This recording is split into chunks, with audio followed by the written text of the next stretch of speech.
মুক্তাগাছার মন্ডা নেত্রকোনার মিষ্টি আর বগুড়ার দই যশোরের গোড়। দিনাজপুরে যাইয়া দেখি লেচুতে ভরপুর।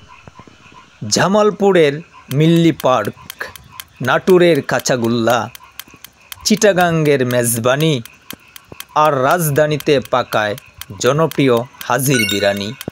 সিলেটের চা, পাবনার ঘি, নরসিংদীর কলা, আরও অনেক জেলার বিখ্যাত নাম রয়েছে যা হয়নি বলা।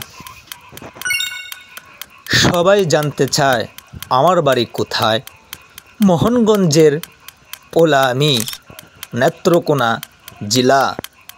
বসবাস করি আমি খালুয়া মাহমুদপুর গ্রাম, ৫ নং সমাজশৈল ইউনিয়ন হচ্ছে তার নাম। সবাই সবার জন্য ভালোবাসা দিয়ে পাশে থাকি অবিরাম।